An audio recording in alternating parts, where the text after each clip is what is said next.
Well, I'm older and fatter and still trying to get this 351 LT done. So, got some block work done, got some stuff done on the heads. So it's time to update you, see where we're at, and try to crank this thing out.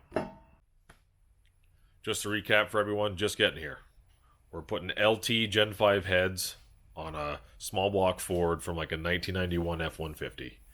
The last thing you guys saw in part 2 was the mock-up block and the dry heads just being used as a template to cut the intake and get that all welded up. So the lower intake's done, the block work's been done, the head work has been done, so it's time to assemble everything and make this thing look like an engine. Someone in the previous video mentioned I need to block the drain back holes for the oil in the block. And they are correct. What they're talking about, actually you can see it from this side, is if you look down to the back of the block, you'll see a hole right there. That hole actually starts at the deck surface, right here, and lets oil return on the Ford heads back to the crankcase. And there's some front and back. So here's the front one, back one, both sides. And the problem is, when the head gasket's on, it's this one that overlaps with a coolant hole on both sides. So this one right, again, don't have hands to hold it, but that one right there. So I got to plug it on the deck side so coolant can't come out of the cylinder head and then pour into the base of the engine. So the plan is get these to receive a pipe thread, like quarter or eighth pipe plug. And last time I used brass, and I was able to actually thread it, tighten it in there, and then kind of tamp it with a hammer until it became a flush piece of brass, and then smooth it off so it was almost like flush with the deck. That's the plan. Let's see if it works. Look at this. I just kind of put it in there before I got too far. I said, wow, I better catch this on camera because I didn't even have to drill it. It's pretty much the right size. Man, I should have the guys surface this after I did this crap. Anyway, I charge ahead, tap some threads in it. I think I'll be able to just thread this, put my brass plug in, tamp it in, cut it off, and be golden. What I'm doing now is just because I'm paranoid, so I'm squirting some ultra gray sealer down in there where I was until it became clogged. Well, basically, I'm hoping in case all of this effort fails, at least there'll be some RTV down in the bore of this to stop water from seeping down to the base. So it appears it's time for some more ultra gray, you cheap son of a gun, because this is all balled up. Gross. Wow, I even got some of it where it goes. Impressive. Well, the idea was to put some of this on here, but I don't know how that works when coupled with a bunch of RTV. This is some high-tech stuff. This is the stuff that really makes the customers want to buy the engines from me. This is why I do these videos. Really shows off my unique engine building techniques. Sells all the big builds, you know. Glad I could be here. This is really doing it, huh? Wow. Top it all off with an adjustable for that precise torque spec. Oh my goodness gracious. There are people with talent cringing everywhere as I do this. Oh man. That's the stuff. So when I mentioned the word tamp earlier, what I accidentally learned in the last one was if I started tapping on this with a hammer, it would actually flatten the brass out and displace it into this negative gap and all this stuff. It just like formed it into the bore by slowly tamping it in with a hammer. So I'm going to try that again, which is also the reason I bought solid plugs, so there was no hole for the brass to displace. It's going to just hopefully smush out, become like a permanent plug. So Let's give it a shot, shall we?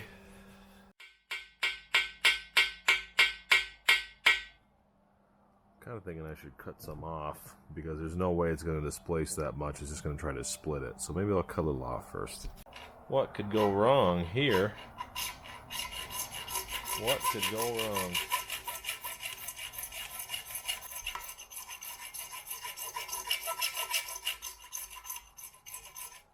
Come on, baby. Do something. Be too careful.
Once again.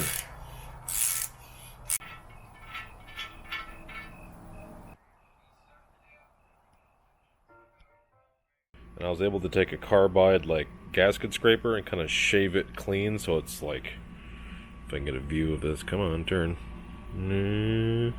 I mean, it's flat. It's where it should be.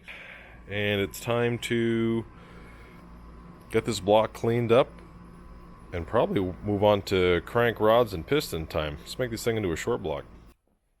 Step one is to deburr the block. I just have little annoying things I'm not happy with, like these little burrs that probably don't do a thing. But I want to clean some of these edges up. Weird stuff like this, just little stuff. Clean the block, and then it's time for cam bearings, block plugs, little things that are missing.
Other than the aesthetic things I did on the outside to smooth up the where I'm going to paint it and stuff, what I've done here is kind of lowered this drain back hole on both sides, so any oil that comes out of lifters and hangs out in here will drain back to the crankcase.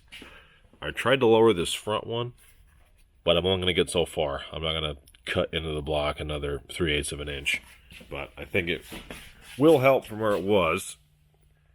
And if any oil does get in through there, oh, there we are, right through here, to come down back into that cavity. I'm not going to go crazy and like pour the oil feed holes. I'm not one of those guys. I think these are pretty clear. So I think what I should do is focus on getting all the oil galleries plugged up. So like this one and both the lifter feed holes. And I'm going to do the old Ford trick, which is, I believe, drilling a little like 20 thousandths hole in the plug that plugs that cavity there, so it shoots oil onto the distributor gear and shaft.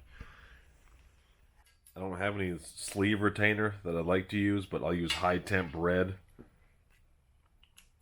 Is it 100% correct? No. Is it going to work? Yeah, pretty sure. Remember, if some is good, too much is just right.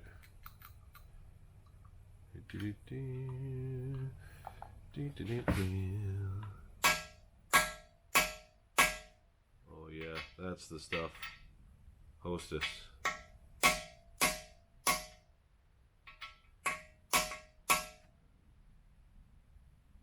I like it. Same thing on these two beauties on the front, just a little bit smaller. Want to make sure we got good coverage. I don't want to leak any precious oil pressure from this thing. Okay. Right there.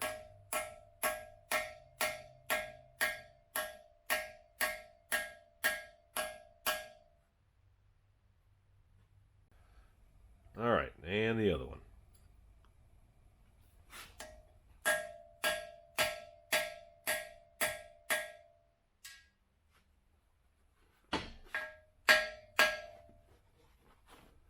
Plenty on there. Is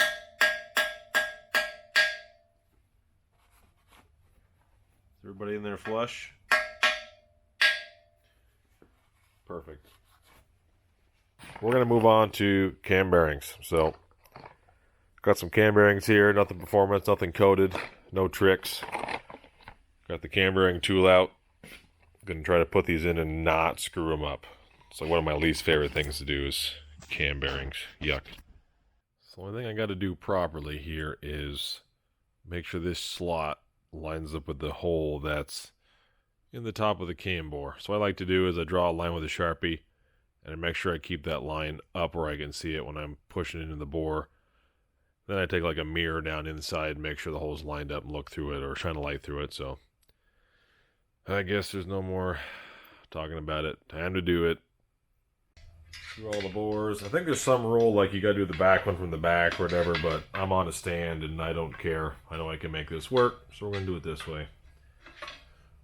So you put this thing on the tool, nice and square,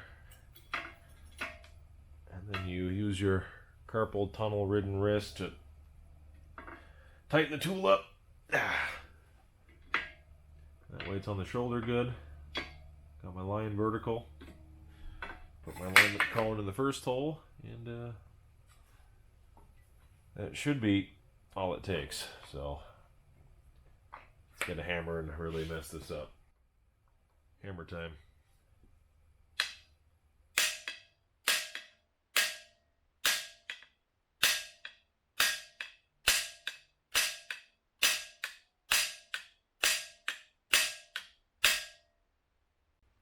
I know it's not all the way in, but I want to see how it's coming with the hole alignment before I'm too far. I don't have a mirror, apparently, that'll fit in there right now. Someone must have borrowed it. Someone stole it. So I'm going to bust these main cap bolts off, studs off, and just look down the whole line of sight with a flashlight and see what I got. So, I don't need the flashlight. You can see that I've started to expose the slot in the bearing. There's my fingy going through. Oh. Even though it's not really flush in the block yet, I've started to expose the hole. So I gotta go a little more, but not go too far.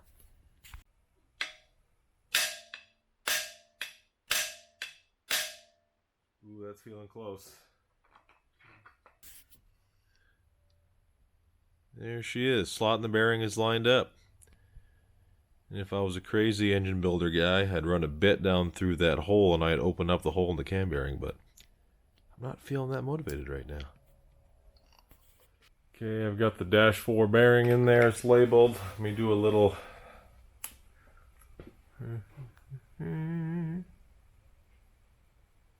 Oh yeah. Nice and straight. Look at the surgical precision there. Somewhere in there. Let's send her home. Go.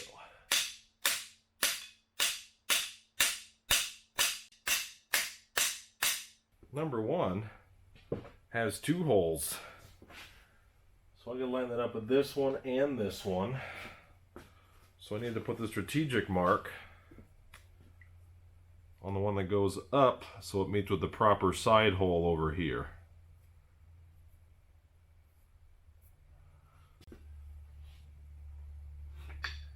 Don't look now.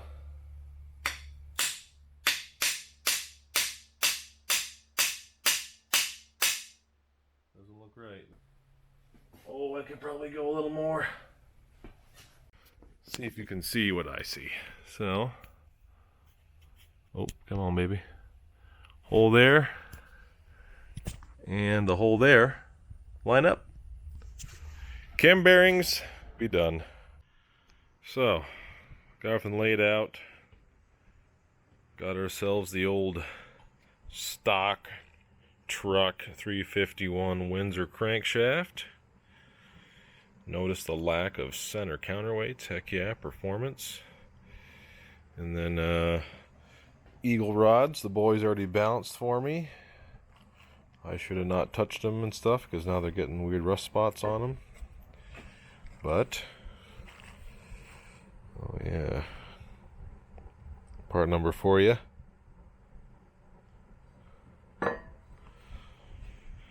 And the pistons. Next, I should clean everything up again from me touching it all, and then see if these rings fit in the bores of that block over there.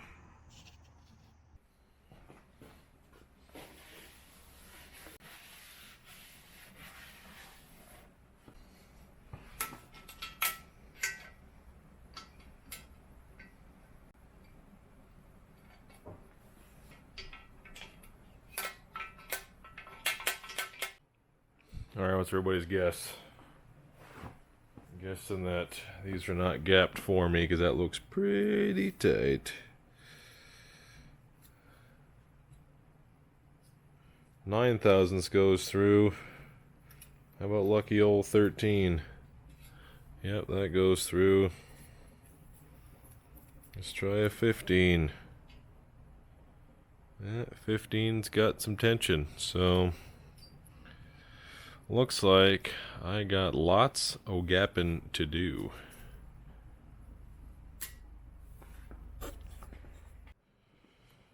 Let's see what the old destructions say. Yeah? Uh-oh.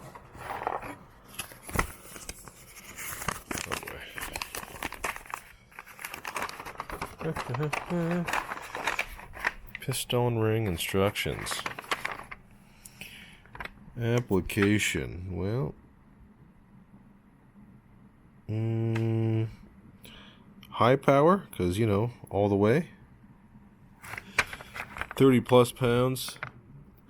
350 plus horsepower. Oh, we better shoot for that. Bore times 8 thou. Second ring is 8.5. Minimum 15.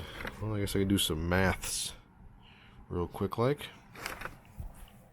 Okay, so I got 4-inch 030 bore pistons, and for the top ring they want 8 thou gap per inch of bore diameter. So top ring needs to have around a 32 thousandths gap. And let's just do that for the second ring. 4030 times 0.085. 34-ish. So yeah, minimum 32, 34. I'll probably end up doing 38 and 42 by accident, but that's what I'm shooting for.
Rings are all gapped. I ended up with I went really heavy like I usually do. 35 thousandths top ring gap and 39 40-ish thousand second gap. I'm a big fan of huge ring gap because, as the old racer's adage goes, if it's too loose, you know it, but if it's too tight, everyone knows it. And pretty much everybody I've ever talked to or researched this shows that until you hit 60 thousandths of ring gap, you're not really starting to blow by a bunch of extra stuff, and I'd rather it blow by than touch and blow the piston out. I'm going to snap all these bolts loose. They were torqued for checking clearance, so I got to untorque them. Put some pistons on some rods here. Add rings and bearings, and I think we're going to stuff them in some holes. I don't have a fancy rod vise at home, so all I do is take some aluminum soft jaws. I simply put the connecting rod in it with the parting line above the jaw surface, so I can then snap these puppies loose.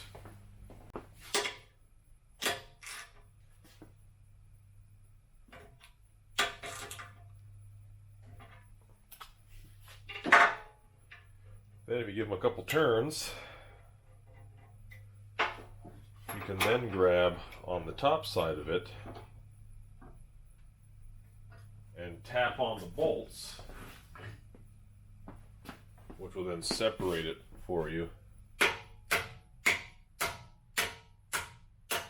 like so. Viola.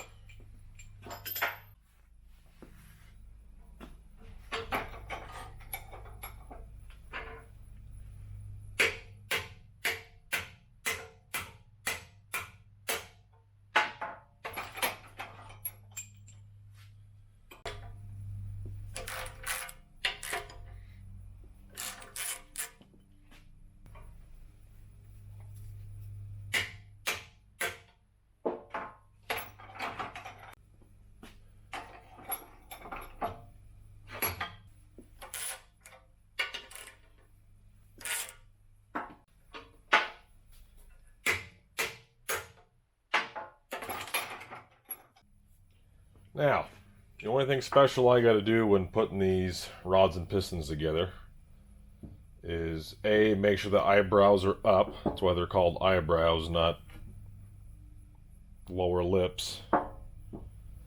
And make sure that the big side, or they call the big chamfer of the rod, if you can see the difference there, I'm not sure you can.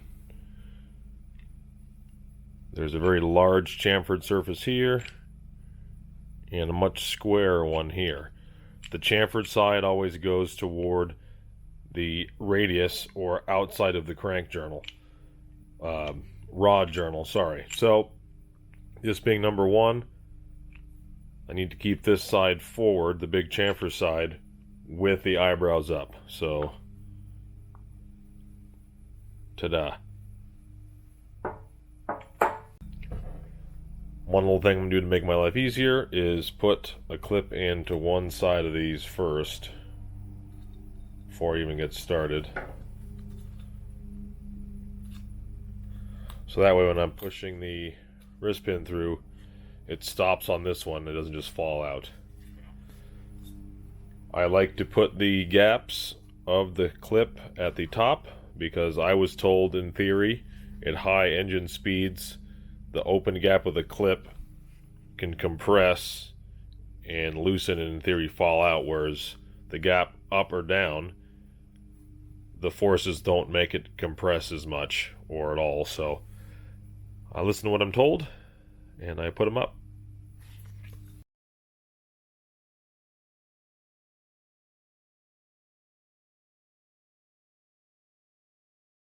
Alright, I've got a clip on one side of all the pistons. Let's take our custom STP motor oil lube here.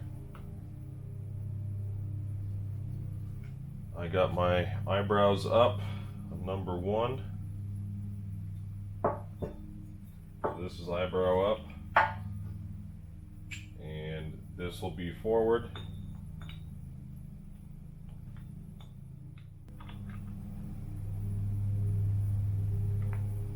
That's a little more like it. Which I'll also put up, which looks like down from this direction.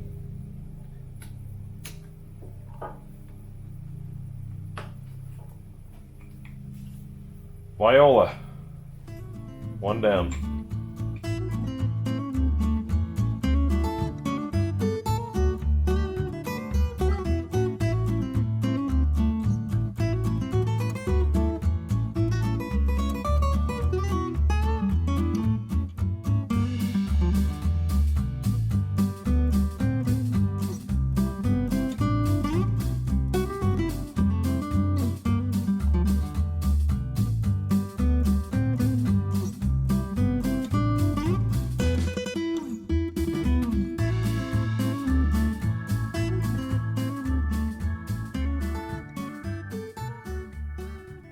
Well, if you look over here on the bench, I have a bunch of extra clips, and it looks like, if I can get this in here, the groove for the clips is super wide, so I think it really is supposed to have 2 snap rings per side.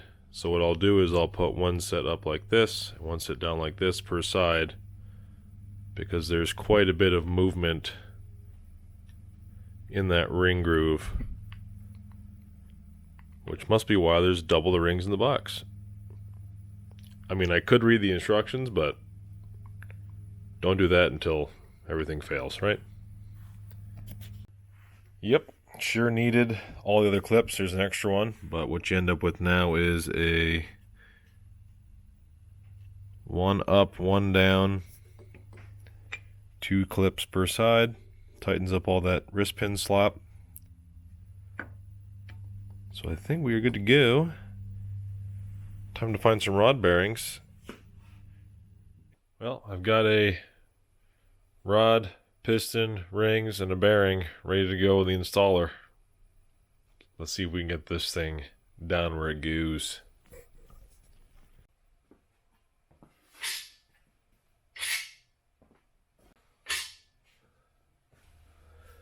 See what kind of dirt we got on here.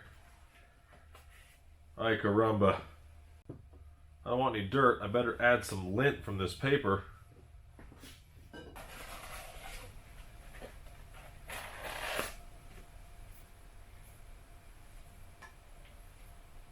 Okay. Using these bad to the bone Speed Pro bearings. There's your part number. Little tang action for you. Oh yeah. Ooh, yeah. Snug. I cannot believe we're snapping bearings in right now. This is like happening. You guys are painfully aware this has taken forever, but man, it's happening.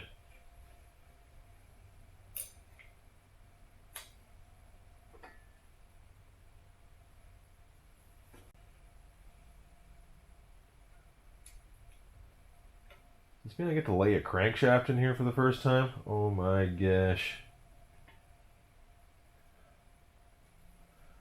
I'm gonna do it. I'm gonna lay a crankshaft in here.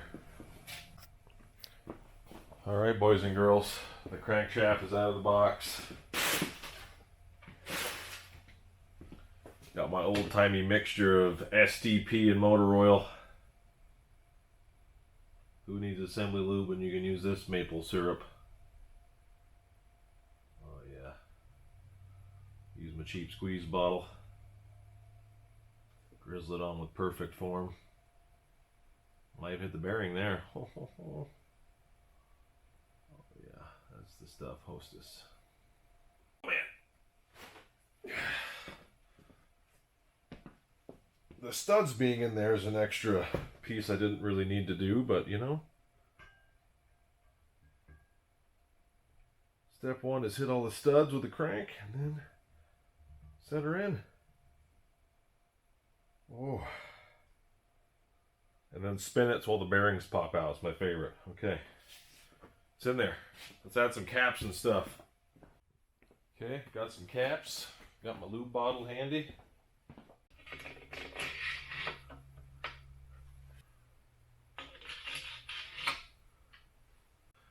Point the arrow forward.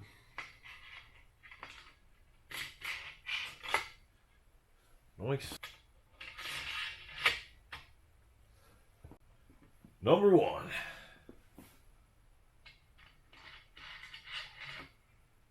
Great googly moogly.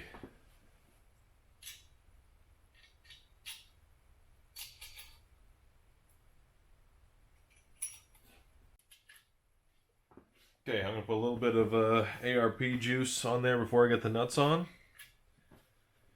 And I'm going to try to snug it up some and make sure it still turns when I tighten them up. What's going to happen is I start putting pressure on it. Is it going to continue to spin?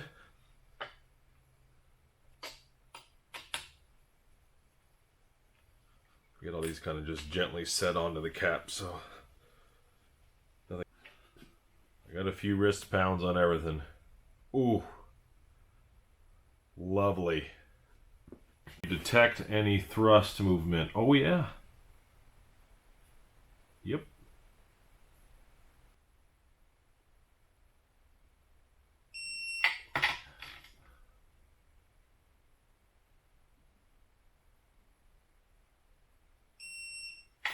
Pounds is done.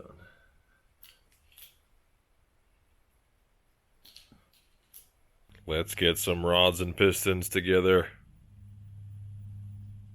My life easy. I'm gonna put the rod pin at the bottom. I've already lubed up the cylinder walls. I'm not a big put oil all over the piston kind of guy. I'm gonna put a thin layer on the cylinder wall because the rings will just wipe it down anyway. So cylinder walls are oiled. I put a little layer of lube on the bearing. Eyebrows up, chamfer forward. So hopefully I can kind of squeeze this lightly and push it down in my hand instead of the squeezing the crap out of it and then having to hammer it down, but we'll see what I can get here. Not so bad. Well, all I gotta do now is put this end on. I've made sure there's plenty of ARP lube on the bolt threads. Gonna put a little assembly lube on the bearing and slap it in. Looks like no writing on this side, and the big chamfer is that way. This is happening. I can't believe it. You know, I'm gonna be sad if this blows up because there's like effort and money in this one. I mean, not a ton of either one, but certainly much more than the LS headed one, which was just all stock crap slapped together. But I guess we'll just be careful and see how far we get. Man, is that tool fighting me now that I said nice words about it on the first hole. But they're going in and they're turning evenly, so I don't think I lapped any oil rings over in the bore. But we started up and it smokes like a freight train. I guess we'll know.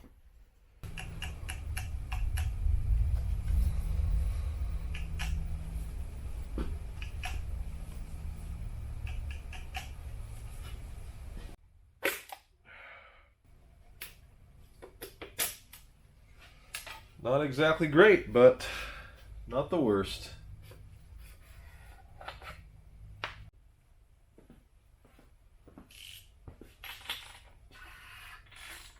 We've got 8 rods and pistons in the holes. We got even drag. So I think it's time to torque them all up. Alright, the box says torque to 63 foot-pounds with ARP lube, which they are covered in. 63. Oh, get on there. 63. Little spin test. Make sure we are good to go.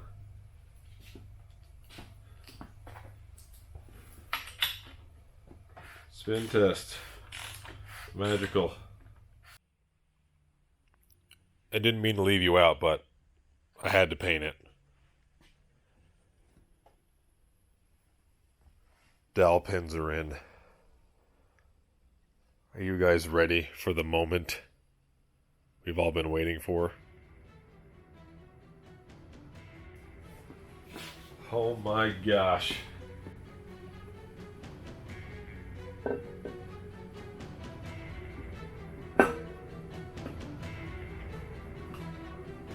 Come on, baby.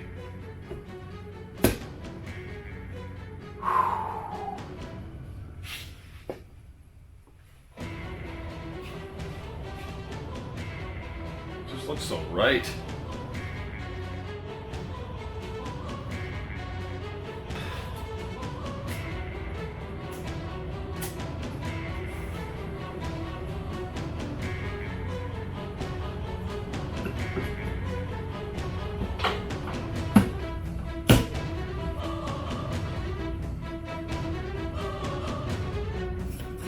It looks amazing.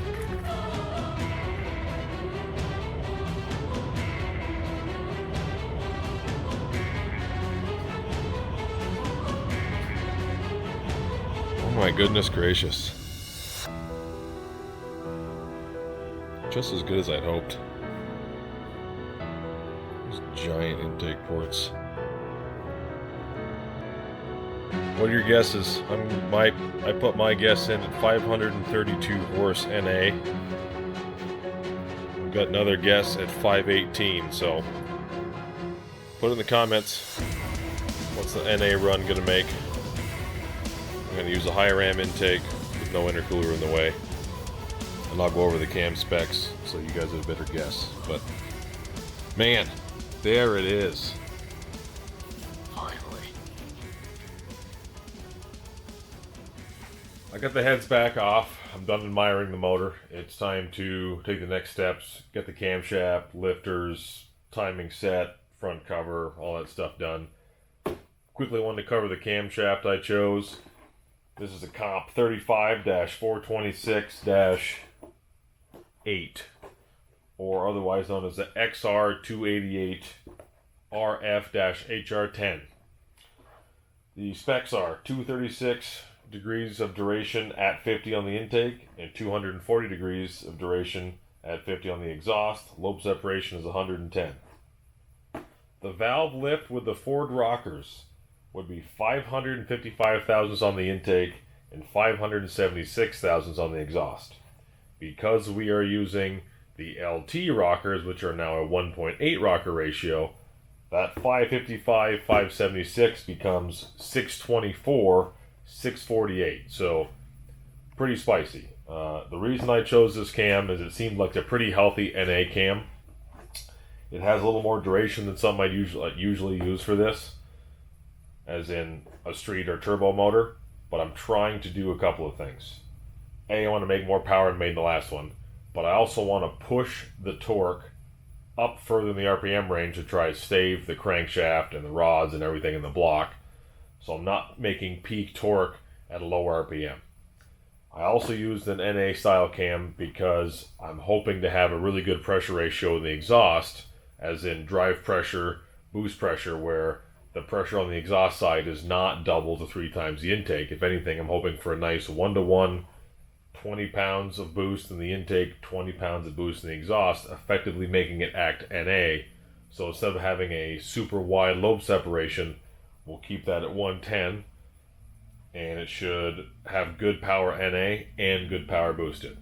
So that's why I chose what I chose. Another thing done. My buddy Chad Dixon, who we went to his machine shop on the first video to get the heads all figured out, trimmed up this valley plate for me. So instead of the chamfer being this way, he chopped it to match the profile of the deck. So now the head will sit right on it and we'll be good to go. Somewhere in the footage I talked about drilling out a pipe plug that goes in this gallery hole so that it lubricates the distributor gear in the end of the cam. Well, I tried to drill a tiny hole and it was a nightmare. So I had Chad Dixon pilot a hole into this brass plug and then finish it with his laser. So his little laser poked a 15 thousandths hole through this brass, and I think it's going to be an awesome little oil jet onto the distributor gear. For now, that's part 3. I don't want to make it linger until I get the other random odds and ends, so we'll call this part 3. Short block, build, all that stuff. Next update will be finishing the valve train, getting all the heads on, intake, measuring for custom push rods, getting all that all set up. And after that, it's dyno time. So stay with me. We're getting there.